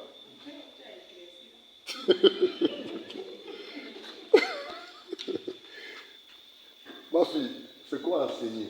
C'est parti du moins dur au plus complexe. Alléluia. C'est que tout le monde peut comprendre et puis on creuse. Si on commence par ce qui est dur, on aura du mal à comprendre après. Amen. On peut évoluer dans... Oui, question chaude. Oui, je voulais éclaircir. Bon, quand tu as dit à la fin que dans la deuxième définition, le lit conjugal est spirituel, je n'ai plus compris. Parce que tu parlais de la douche, de la cuisine, du canapé, ça sont des choses physiques. Et si un couple consomme son mariage, donc a des rapports sexuels après le mariage pour consommer leur mariage à la douche, n'importe où, voilà. C'est que c'est ça le lit conjugal. C'est ce que tu dis dans la deuxième définition. C'est ce que tu as dit, sauf si j'ai mal compris. Qui commence à dire. Mais la fin dit quoi? Maintenant, tu as dit à la fin, et c'est pour ça que ça m'a troublé, parce que jusqu'à ce que tu dis ce que tu as dit à la fin, c'était clair. Après, tu as dit que le lit conjugal, dans cette définition-là, est spirituel. Oui. Et là, je ne comprends pas. Là, on va dans la troisième définition. Pour mieux comprendre ce que c'est que le lit conjugal. Okay. Parce que ma question allait être, est-ce que ça veut dire que dans le mariage, on doit forcément avoir des... C'est vrai qu'on a déjà répondu à ça. Mais est-ce qu'on doit forcément avoir des rapports sexuels que dans son... Tu as compris? C'est quoi ta question? Pose-la quand même. Non, je pose quand même, mais je sais qu'on a déjà répondu à ça. Vas-y, pose-la quand même. C'est de dire, est-ce que, du coup, on est obligé d'avoir des rapports sexuels que dans sa chambre et dans son lit conjugal? Est-ce qu'on ne peut pas les avoir n'importe où dans sa maison? Bonne question. Vous avez répondu à la question? Comme on n'a pas encore d'enfants, je dis que c'est possible parce qu'on a peut-être un studio ou une chambre entrée-couchée, comme on disait au départ. C'est possible d'avoir des rapports sexuels avec son mari, peu importe l'endroit. Mais quand il y a déjà des enfants, je pense que c'est plus approprié d'avoir des rapports sexuels dans votre chambre, dans votre intimité et sur votre lit. Quelqu'un d'autre? Oui, ça va vous. On peut avoir des rapports sexuels partout, mais ça dépend aussi. Comme disait la sœur Linda, si le frère a peut-être une chambre-salon et qu'il y a peut-être déjà un enfant et que l'enfant a déjà quand même l'âge adulte et que l'enfant ne peut pas voir ça, pourquoi faire ça à la chambre? On va aller faire ça à la cuisine. Donc, l'idéal, bon, pour moi, l'idéal, c'est qu'on puisse le faire dans la chambre. On peut aussi le faire à n'importe quel endroit. C'est tout dans notre maison s'il n'y a personne. Si on ne dérange personne, nous sommes à deux, on vit notre belle vie. Même si c'est à la cuisine, au salon, partout au couloir, on peut le faire. Ça, c'est ma conception. Alléluia. Je vais répondre à la question. C'est quelque chose. Vas-y. Un couple marié. Bon, pour moi, personnellement, avec la relation que j'ai avec le Seigneur, je crois que l'acte sexuel entre le mari et la femme, c'est quelque chose de sacré. Donc, pour moi, je le pratique plus dans ma chambre. Pourquoi? Parce que ma maison, je peux recevoir un invité, mes enfants tournent, et puis quelqu'un peut être sous le coussin, on va aller sexuellement. Après, vous allez recevoir un invité, ils vont encore venir s'asseoir sur le même coussin. Pour nous qui avons les enfants vont venir encore s'asseoir sur ça. C'est quelque chose de privé qui concerne papa et maman. Pour moi, je me dis, si j'ai une maison, normalement, le seul endroit où je me dois d'aller avec mon mari, c'est dans notre chambre conjugale. Même s'il y a une douche parentale, mes enfants rentrent à l'intérieur. Donc, je ne veux pas souiller la douche parce qu'il y a parfois des flux d'impudicité. Si tu es sur la douche, c'est que vous êtes souillé? Bon, pas souillé dans le sens, je ne veux pas aller, je retire le mot souillé, je ne veux pas faire les rapports sexuels dans la douche. Pour ne pas impacter mes enfants négativement. Je fais dans ma chambre avec mon mari, je ne veux pas au salon parce que je veux que tout soit propre, bon, selon ma relation avec le Seigneur. Sans point de vue. Oui, ils sont là dans le couple. Défiez-nous. Vous faites ça à la douche? Ça peut se faire dans la douche. D'accord. Si la douche est dans notre chambre, moi je pense que c'est notre chambre à nous, c'est Votre notre chambre douche. conjugale. Voilà, Très c'est bien. notre douche à nous. Il n'y a pas de serrure là-dedans. D'accord, c'est très bien. Voilà. Sans point de vue. Oui, il y a un couple là. Ils sont, oui, c'est là. J'ai assez d'enfants, donc je ne peux pas me permettre de faire les rapports sexuels à la cuisine, à la douche, parce que je n'ai qu'une seule douche déjà là où les gens partent assez.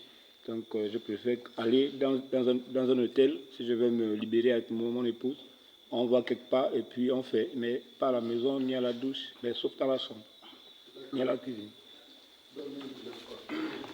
Les couples là sont crispés, hein. Et puis ils disent pas la vérité.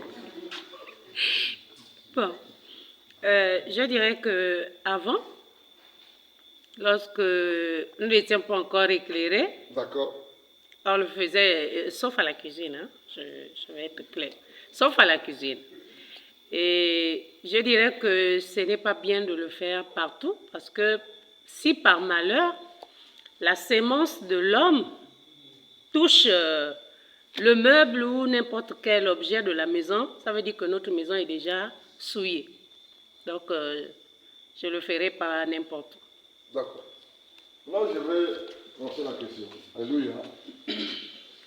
Il n'est pas normal, en tant qu'enfant de Dieu, marié, avec ou sans enfant, d'être à gauche, à droite sexuellement dans ta maison. Qui amène à ça? Il y a un lieu spécifique pour ça. votre chambre conjugale. Maintenant, c'est dans votre chambre. Vous êtes sur le lit, au matelas, au sol, ou la chaise. C'est votre affaire, c'est votre chambre. C'est intimité, c'est vous-même. Alléluia. Mais normalement, c'est quelque chose qui doit se faire dans un endroit intime, qu'on appelle la chambre conjugale. Ça peut être une chambre d'hôtel, ou c'est vous qui êtes là, ou dans la maison que vous louez, dans votre chambre, vous dormez avec ton époux, ton épouse, mais pas la douche. Ça, c'est quand tu es dans le monde. Il y a des gens qui sont tombés à la douche, marié mort. Pourquoi? Parce qu'ils ont fait la réponse à la douche. Ça a glissé. Pour le toilette. Et puis on a déjà vu de la vérité. Christ Cadiano qui est tombé en faisant la réponse sexuelle. N'est-ce pas, Niflor? Il faut bien répondre, ma fille. Donc, pour éviter ça, mon ami, la chambre est faite pour ça. Amen. On ne viendra pas te cogner. Tu boucles, clique, tu prends la clé, tu caches. Même si on colle, tu ne réponds pas. C'est la vérité. Maintenant, imagine que tu es sous la douche. Et puis l'enfant, papa, mon ami.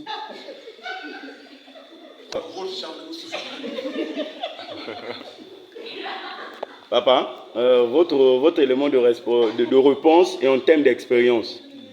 Pour vous, vous trouvez que le faire, c'est mieux, selon le Seigneur, c'est mieux de le faire selon le lit conjugal. Voilà, selon dans la chambre. Mais en termes d'expérience, papa, nous sommes passés par là. Il y a des temps où tu dois varier l'endroit. Parce qu'à force de faire la chose tous les jours, la même chambre, le même lit, parfois, il faut un peu varier un peu d'endroit. Donc, ça, c'est en termes d'expérience, papa. C'est dans le monde qu'on faisait ça. On n'était pas éclairé. Maintenant qu'on a enseigné éclairé, faites ça dans la chambre conjugale. Ça glorifie Dieu. Et ça vous épargne. Quand tu vas courir dans tous les sens, tu peux te faire mal. Tu es au salon, et puis ton frère cogne, le temps que tu te lèves, boum, faut pas. L'endroit dédié à cela, c'est où? C'est la chambre conjugale. Dans la chambre conjugale, si ça terre aussi sur le sol, la chaise, la table, le placard, c'est votre affaire. Mais n'est pas quand même. Et c'est là le problème, en fait. J'ai les larmes dans les yeux parce que. J'ai les larmes parce que je réalise que quand on n'est pas converti, on n'a plus la sensibilité du Saint-Esprit. C'est-à-dire que, parce que tu as l'Esprit de Dieu, cet Esprit qui en toi va te dire, ça là, c'est pas bon, arrête. À qui l'Esprit dit ça? Quand je me suis marié, quelques temps après le mariage, j'utilisais le préservatif, mon épouse, pour éviter les grossesses. Mais un jour, l'Esprit m'a convaincu, Blanchard, laisse ça, c'est pas digne d'un enfant de Dieu. J'ai déjà témoigné ici. J'ai laissé. Parce que quand tu as l'Esprit de Dieu, c'est l'Esprit de Jésus. Cet Esprit est tellement saint qu'il y a des endroits ou des choses que l'Esprit ne permet pas que tu fasses. Et si tu es enfant de Dieu, l'Esprit va te dire, mon fils, ça là, c'est pas bon, arrête. Arrête. Tu vois, toi, la chambre avec mon épouse, ton épouse, sur le bidet aux toilettes, mon ami, tu as un problème. Genre, rien à voir avec ce que tu as dit, quelle expérience? Ça dans le monde, oui, alléluia, mais tu es malade, possédé, vrai ou faux? Chrétien, converti, né de nouveau, marié, enseigné, ce n'est plus normal. Tu as une chambre pour cela. En fait, cette réunion va vous aider. Ce qui fait que quand tu vas te marier, et que, à cause de l'amour et de la précipitation, alors dans la douche, tu dis, oh, Blanchet avait dit, le message va te sonner à l'oreille, frère. Parce que la parole est une sémence. Il y en a même qui sont encore très malades. Ils vont en forêt. L'autre n'a pas de maison. D'autres vont très loin, dans les eaux. Donc, veux-tu posséder? On a vu des témoignages où la copine et le copain sont allés dans l'eau faire les rapports sexuels. Ils ont chopé les Baliwata. Ça, c'est quand on n'est pas éclairé. Mais là, quand on est éclairé, qu'est-ce qu'on fait? On fait les choses simplement et proprement pour la gloire de Dieu. Alléluia. Que Dieu vous bénisse. Évoluons. Une question, rapidement, on va évoluer. La première question est la suivante. Ce sera une question un peu indiscrète peut-être. D'accord. Nous, autant que nous sommes, nous voulons aller au ciel et que le mariage ne soit pas un handicap pour nous. Alors j'aimerais savoir personnellement quelles sont les là je pense que c'est maman, quels sont les sous-vêtements appropriés pour une sœur en Christ à porter et quelles sont les positions à ne pas faire dans l'intimité avec son mari au fait. Très bonne question. Et cette question de modèle sera traitée le suivi du lit conjugal. On peut déjà anticiper en fait. Tu es d'accord avec ça? Amen. On peut anticiper? Tu es d'accord? Boris, Winnie, ça va? D'accord, elle a croisé ses bras. En fait, normalement, là j'enseigne, il n'y a pas de tabou à cela. String interdit pour les nés de nouveau. Qui y amène? Maintenant, entre vous là, qui porte encore les strings? Levez la main. On va vous imposer les mains.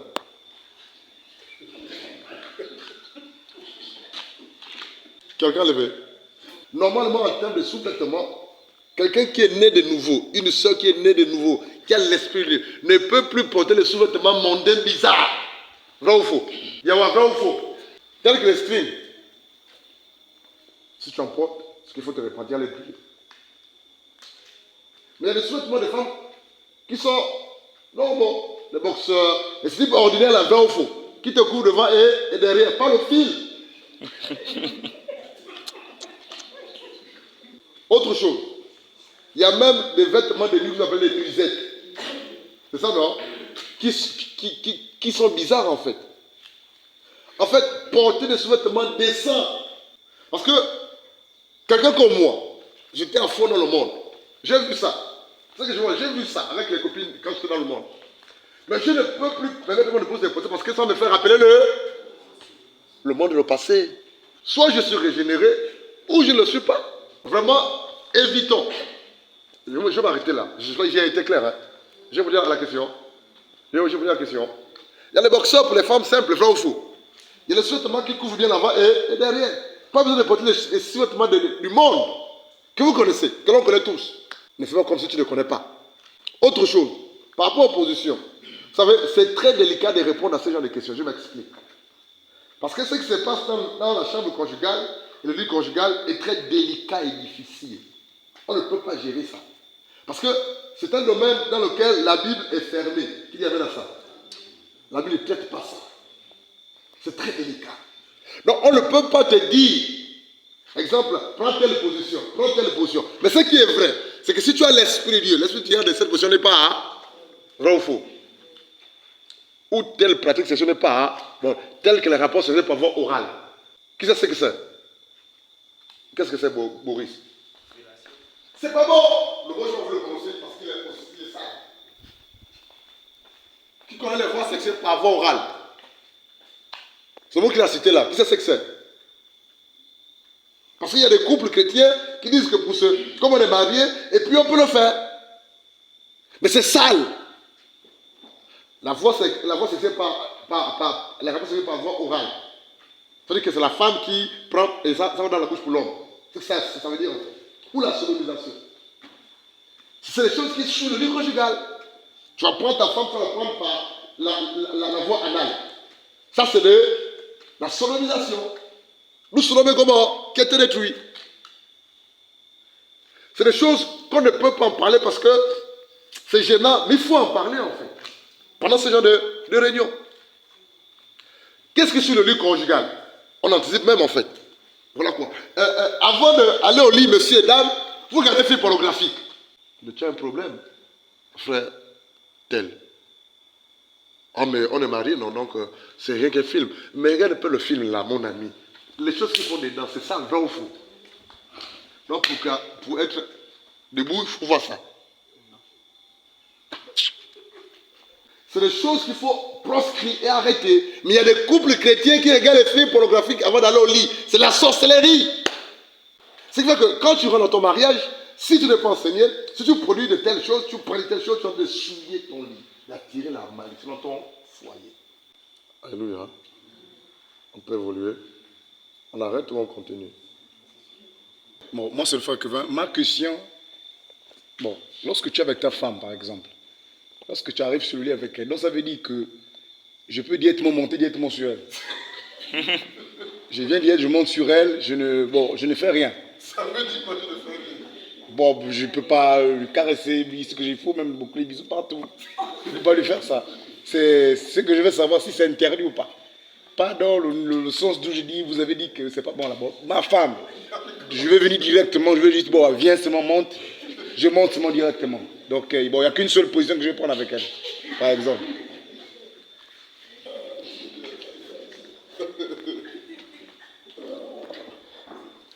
Le thème est chaud, hein.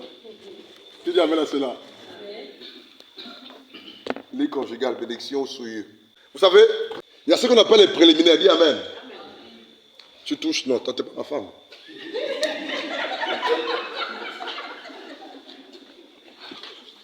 Alléluia. Tu prends ta femme, éloigne-toi un peu, mon ami.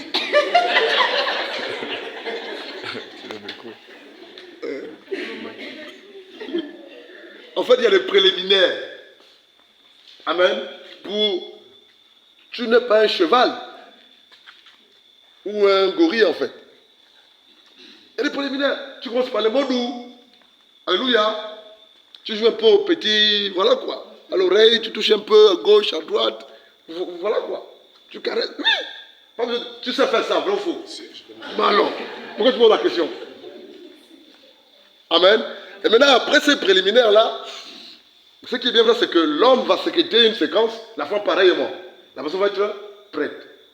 Pour qu'au moins, après intime, la femme sécrète un lubrifiant qui va faciliter la pénétration en fait. Alléluia. C'est ça en fait les préliminaires. C'est pour faciliter l'acte. C'est que si tu cours et tu sautes, tu vas déchirer l'autre en fait. Tu comprends ça, non?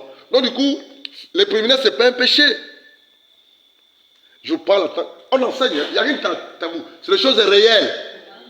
Ce qui fait que pour éviter les déchirures vaginales, il faudrait commencer par les préliminaires.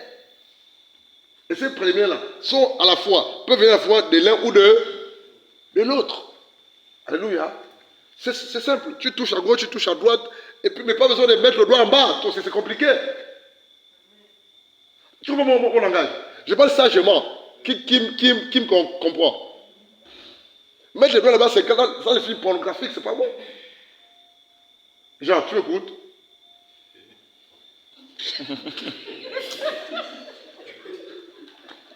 Je me rends compte que j'ai du travail. Hein. J'ai vraiment du travail. Les préliminaires, ce n'est pas un péché. Alléluia. C'est pour préparer l'acte sexuel et faciliter en fait la pénétration. Mais il ne faudrait pas que ces préliminaires dépassent les limites en fait. C'est simple que ça. Amen. Il y en a qui... Voilà quoi. Si pour toi, tu es se courir une nuit dans la chambre, cours, il n'y a pas de souci. Mais ça doit se faire proprement et sainement. Sachant, rappelez-vous que vous êtes enfant de... Vous avez l'Esprit de Dieu. Par conséquent, l'Esprit il est là pour vous conduire et vous arrêter. Quand ce n'est pas bon, arrêtez. Ce qui est vrai, c'est que quand vous allez vous marier, il y a des choses que vous voulez faire ou que vous avez fait, mais avec les enseignements et l'aide de l'Esprit, vous allez arrêter. On est tous passés par là. Alléluia. On a tous fait des erreurs quand on s'est marié. Vous avez la grâce d'être enseigné. On vous prépare. Mais non pas la grâce là. C'est dans le mariage que Dieu a commencé à nous enseigner. C'est dans le mariage que l'Esprit a commencé à nous enseigner. C'est dans le mariage, frère. Il faut marier. Qui dit non, ça c'est pas bon. Blanchard, arrête ça, ça c'est pas bon. Ça c'est pas bon, arrête ça. Et on règle et puis on avance avec le Seigneur. Alléluia. Qu'il soit béni. Que veut, c'est bon? Papa, oui. Ma question sur les positions. Laisse-moi dire, mais de répondre le reste, maintenant on dit la position. Quand tu seras marié, mon fils, quand tu seras marié, hein, viens avec ta femme à la maison, on va te répondre. Comme tu n'es pas encore marié, on ne peut pas répondre à la question dans les détails. Alléluia. Pour ne pas susciter autre chose. Quand tu vas te marier, viens à la maison. Je vais t'expliquer ta femme et toi. Nous allons essayer devant nous voir. Et c'est les positions en fait, pour qu'on comprenne. C'est ça en fait. Pas physiquement, pas. On dit ça c'est pas bon, comme ça c'est pas bon. De manière pratique en fait. Mais avec les vêtements, pas. Je ne sais pas si vous comprenez mon langage. En fait, il y a des choses, si on parle, tu vas dire non, je ne vais pas comprendre. Maintenant, on va illustrer ça. Il ne comprend toujours pas, Seigneur. Qui comprend le langage? C'est-à-dire que ce n'est pas que tu vas faire devant moi. On va illustrer avec certaines positions. Ça, là, ça peut comme ça, c'est pas bon. Ça peut comme c'est pas bon. Telle position, c'est comme ça, mais c'est pas bon. Alléluia. C'est ce que je le dis en fait. Amen. Oui, question. Ma question, c'est sur l'incompatibilité, papa. Pour un frère ou une soeur qui, dans le monde, avait certainement un rythme. et que, étant dans le Seigneur, il s'est marié avec le frère ou la sœur. La sœur, par exemple, avait une chaussette de 15 et le frère peut-être une chaussette de 20. Bon, écoutez un peu mon expression. Et qu'étant dans le Seigneur, c'est-à-dire le rythme, en fait. Non. En fait, l'expression, je peux dire, le rythme, en fait, la compatibilité par rapport au rapport sexuel. Donc, il y a manque de compatibilité. Certainement, la sœur, lorsqu'elle était dans le monde, elle, pour qu'elle puisse toucher son organe, parce que ce qu'on doit aussi comprendre, c'est que le sexe, le but du rapport sexuel, c'est de savoir faire toucher ton partenaire l'organe. Voilà. Maintenant, si ton partenaire, certainement, pour qu'elle puisse toucher son organe, il faut lui secouer, ou bien lui, je ne sais pas, ou bien elle aussi, il faudrait que tu puisses lui faire cela avec la douceur et que toi, enfin, manque d'incompatibilité. Comment faire par rapport à cela? Alléluia. Amen. La question a été posée et répondue sur quoi ici? Amen. Où Jean, tu te rappelles? Alléluia. D'accord. Je vais répondre à sa question. Amen. Ce qu'il faut comprendre, c'est que la Bible dit dans 2 Corinthiens chapitre 5, 17. Celui qui est en Christ est une nouvelle. Les choses anciennes sont. Et tout ce devient neuf. Il va changer ton rythme, Jean. Ton rythme là, de fort là, de cheval là. Il va faire ça en rythme de chèvre en fait. Comme ça pour que tu aimes ça. Alléluia. Dieu va nous aider. Dieu saura que le rythme de Jean est fort. Il va rétablir le mariage pour que le rythme baisse. Dis Amen. Alléluia. Parce que si c'est que sa fille qui va te donner là, un rythme bas, il va rétablir le mariage pour que ton rythme baisse. Il va travailler à l'intérieur de manière profonde pour que les choses soient réglées. Dieu ne permettra jamais qu'un cheval et un gorille se marient. Qui comprend mon langage? Il permettra toujours que les personnes qui se marient soient un tout petit peu par la grâce compatibles quelque part. Parce qu'il est Dieu. Il nous connaît. Qu'il amène à cela. Donc vraiment, c'est pour dire que Dieu reste Dieu. Il sait. Alléluia. Il sait. Maintenant, si il sait que Jean, lui, le rythme est là définitivement, il va trouver une femme qui a le même rythme que toi. Vous allez mettre le feu dans votre chambre conjugale. Amen. Que Dieu soit béni. C'est clair, non? On va évoluer rapidement. La deuxième définition, lit conjugal. Le mariage est une décision de servir l'autre dans le lit tout autant qu'en dehors du lit. Troisième définition. Le mariage, comprenez, on va expliquer. Le mariage est une décision de servir l'autre dans le lit conjugal tout autant qu'en dehors du lit conjugal. Ça veut dire quoi?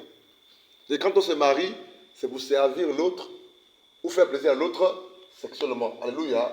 Mais aussi dans d'autres domaines que les rapports sexuels. Donc ça veut dire quoi? On ne se marie pas seulement pour les rapports sexuels. Mais les rapports sexuels font partie de quoi? Mariage. Et du coup, si tu te maries avec, comme pensée définitive, 6 heures tu es au lit, 8 heures tu es au lit, 15 heures tu es au lit, 17 heures tu es au lit, tu vas mourir vite. C'est la vérité. Si tu abuses, tu vas mourir vite.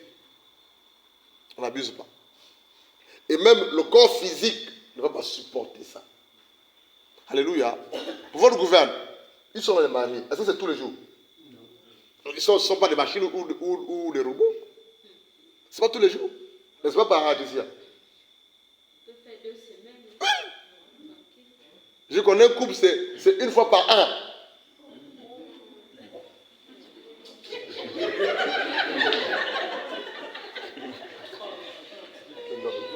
C'est nos maris là. Alléluia. Il a quelque chose à dire. Je connais un couple, c'est une fois par an. Il t'écoute.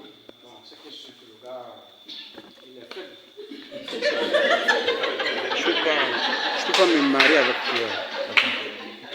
Je ne l'ai pas fait. Je connais le couple. Ok. Moi, je ne peux pas me marier avec mon épouse et faire 1 an. Juste pour dire que on ne se marie pas que pour faire les rapports sexuels. Et vous ne ferez pas ça tous les jours chez vous. Et c'est la vérité. Donc enlève ça de ta tête. Que c'est matin, midi et soir, matin, midi. C'est faux. Parce que ce n'est pas un fer, ce qui est entre tes pieds, homme. C'est la chair. Il faut dire Amen. Il se fatigue. Alléluia. Dieu vous bénisse. On va conclure. Hein. Je crois qu'on va s'arrêter là à la troisième définition. Mais on n'est pas encore au cœur du message. Le mariage est une décision de servir. Une décision de servir l'autre dans le lit conjugal comme hors du lit conjugal. Donc le lit conjugal, c'est la capacité de servir et satisfaire l'autre dans ou hors du lit physique. Par conséquent, quand on parle de lit conjugal, c'est la troisième définition. C'est quoi? Comme définition, qui a retenu? Qui peut résumer? Oui, Choum. Tu as compris? Ah, les amis. On a encore que la définition du lit conjugal. En un mot, ce qu'il faut tenir, c'est que le lit conjugal, ici, c'est quoi? C'est l'image de la fidélité dans le foyer. Alléluia. De manière simple, troisième définition, c'est la fidélité dans le foyer. Que ce soit sur le lit conjugal ou hors du lit conjugal. Fidélité dans tous les domaines. Donc ici, le lit conjugal ne renvoie pas au lit physique. Amen. Mais à la notion de fidélité. C'est-à-dire que le mari ou la femme ne doit pas tromper ça, ou vice-versa. Dans le cadre du rapport sexuel, mais aussi doit être fidèle dans tous les autres domaines. Amen. Alléluia. C'est clair, Boris? C'est clair? C'est clair, par Patricia?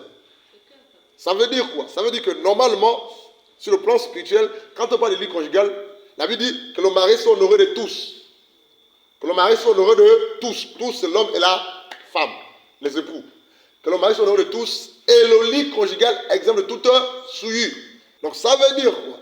S'il y a infidélité, s'il y a impudicité, on suit le lit conjugal. C'est-à-dire que le lit conjugal renvoie à la notion de fidélité entre les époux. Sur le plan sexuel et dans les autres domaines également. Donc on doit être un et fidèle dans tout. Et pour tout en fait. C'est l'autre dimension du lit conjugal, la fidélité. Voilà pourquoi vous allez voir que on parle de quand Dieu jugera qui? Le fornicateur et qui? L'adultère. Ça renvoie à quoi? La notion d'impudicité. Mais si on n'est pas impudique, si on n'est pas adultère, si on ne commet pas l'impudicité, une fois qu'on est marié, ça veut dire qu'on est fidèle, n'est-ce pas? Et que notre lit conjugal est protégé, sanctifié. Je connais un couple, et ça c'est la vérité. Je connais un couple, dans leur chambre, dans leur lit, quand ils dorment la nuit, il y a le feu, les étincelles sur le matelas. Étincelles, mais merci. Ça symbolise quoi? Oui, Morissette. Quand il met le plat, quand il tourne, je vous assure que c'est réel. Pardon?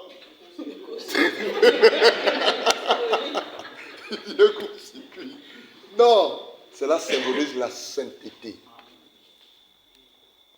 Vous voyez, c'est ça? La sainteté.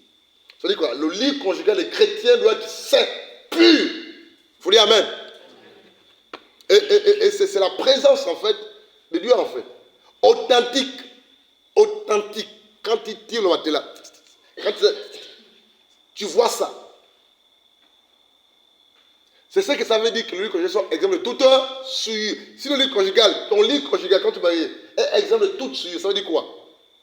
Ton lit conjugal est pur, est saint aux yeux de Dieu en fait. La sainteté.